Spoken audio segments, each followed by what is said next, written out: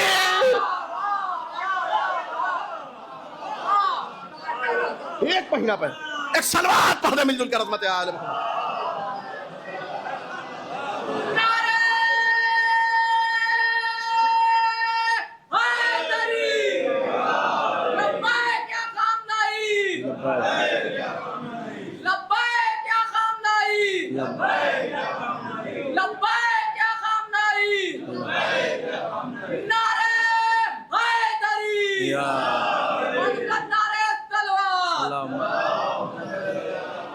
اب آپ کے مزاج کا ایک فقرہ اشارتاً عرض کر کے آگے بڑھتا ہوں.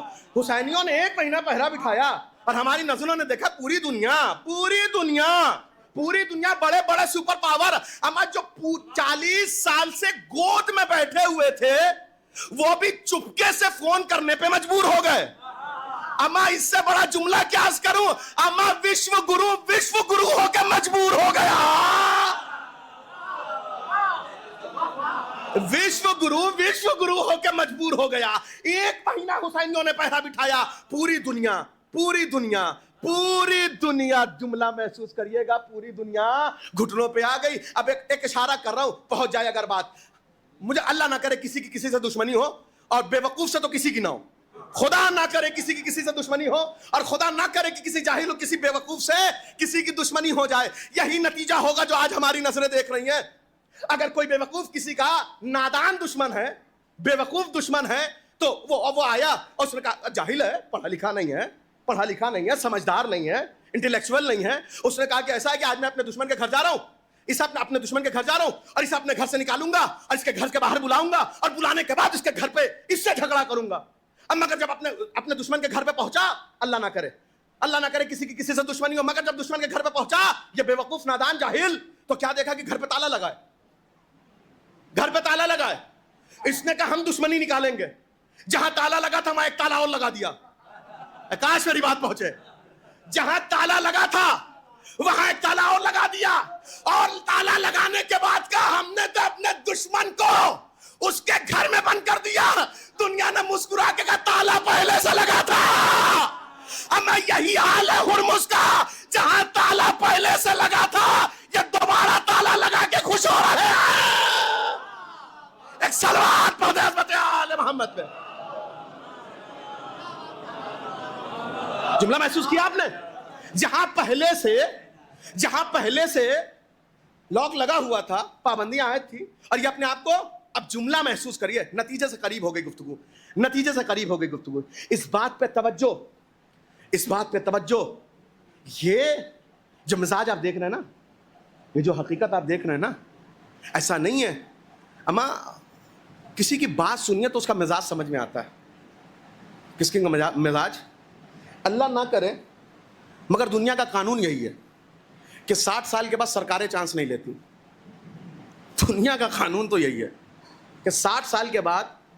میں نے پچھلی سال محرم سے پہلے ببی بھائی کے وہاں مجلس پڑھتے ہوئے جملہ کہا تھا, بہت خوبصورت سا جملہ میں نے کہا تھا کہ کم از کم اسرائیل کو رہبر سے لڑنے سے پہلے ایک بار رہبر کی عمر دیکھنی چاہیے تھی.